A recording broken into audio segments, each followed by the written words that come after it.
안녕하십니까. 세상을 읽어주는 남자 이상훈입니다. 오늘은 우크라이나 사태를 통해서 반도체 공급망에 대해서 생각해보는 시간을 갖겠습니다.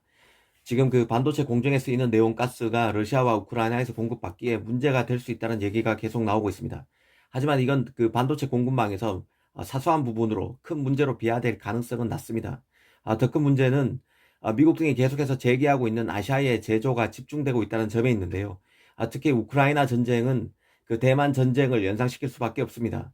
아시아에 제조가 집중돼 있다는 점 때문에 그간 미국과 유럽 등은 팹 유치에 혈안이 없고 일정 부분 성과가 나고 있는 것도 사실입니다. 하지만 바로 이런 성과 때문에 이 반도체 산업이 한층 더 자본 집약적 산업으로 변모하고 있다는 점을 짚어드리겠습니다. 이 사실 반도체에서 아시아 의존도는 절대적인데요. 흔히 노광 장비의 독점 공급자 ASML이 이 갑 중의 갑이라고 합니다. 하지만 이런 그 ASML마저도 일본 장비 업체인 도쿄 일렉트론이 만드는 포토레지스트 관련 장비와 시네스 등이 만드는 EUV 포토레지스트를 공급받지 못하면 아무것도 할 수 없습니다.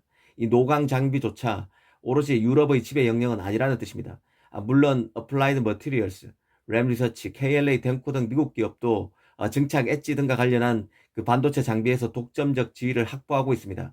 여전히 자유 서방의 반도체 핵심 영역 장악력은 대단한 수준인 것은 맞는데요.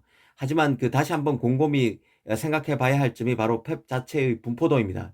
일단 그 메모리은 D램과 낸드는 한국, 일본, 대만, 중국, 싱가포르에서 90% 이상 생산됩니다.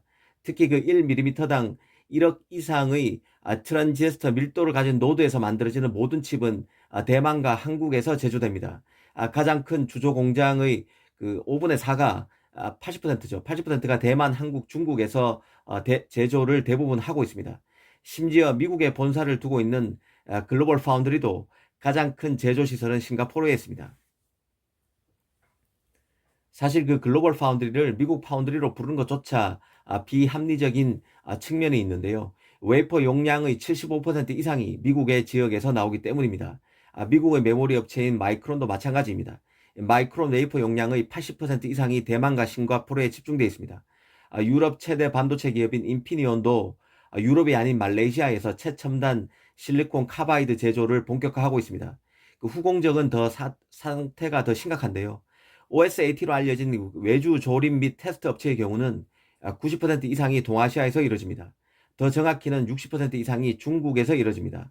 이는 칩이 설사 유럽이나 미국 등 서구에서 만들어지더라도 필연적으로 후공정을 위해서 아시아로 이동해야 한다는 것을 의미합니다. 우크라이나 전쟁이 중국의 대만 침공 가능성에 대한 두려움을 낳고 이게 바로 현재의 반도체 공급망의 편중을 생각해 보게 되는 것은 어찌 보면 자연스러운 것입니다. 이미 그 각국 정부는 이 반도체 공급망을 지역화하고 있는데요. 각종 보조금 지원, 법안 지원, 그리고 인센티브 확충 등을 통해서 팹 유치에 나서고 있습니다. 이는 그 결국 팹이 이전보다 넓게 분포되는 팹의 지역화를 낳고 있는데요. 그런데 이 지역화의 결과 규모가 큰 기가 팹은 줄어들고 더 작은 팹이 대세가 되고 있는 점을 알아야 합니다. 이 기가 팹은 월 10만 웨이퍼 이상 생산 능력을 갖춘 공장인데요. 이 팹을 클러스터하지 않고 여러 곳에 짓다 보니 팹이 점점 작아지는 추세가 나타난다는 것입니다. 이미 그 TSMC가 짓기로 한 일본, 미국, 중국 투자가 다 그런 사례에 속합니다. 문제는 이렇게 되면 팹이 덜 효율적이 된다는 점에 있습니다. 그 결과 팹의 지역화는 팹의 자본 강도에 직접적인 영향을 미치게 됩니다. 훨씬 더 많은 돈이 들어가게 된다는 뜻입니다. 이 반도체가 고도화되면서 제조 과정에서 이전보다 훨씬 많은 프로세스, 그 단계를 밟아야 하고 이는 반도체 제조의 자본 의존도를 점점 높이고 있는 상황입니다. 그런데 팹의 지역화마저 이루어지면서 더 작은 팹이 생겨나서 이 반도체 제조의 자본 강도가 날로 높아져 가고 있습니다. 그래서 이제는 인텔과 같이 팹의 효율성이 떨어지는 기업들은 보조금을 받는 구조가 점점 정착되고 있습니다. 전쟁의 위험과 팹의 아시아 의존, 그 해결책으로서 소형화된 팹의 늘은 분포가 이 반도체 시장에서 새로운 현상이 되고 있으며 이는 비효율을 낳고 그 결과 더 많은 자본의 투입을 낳는 요인으로 되고 있습니다. 감사합니다.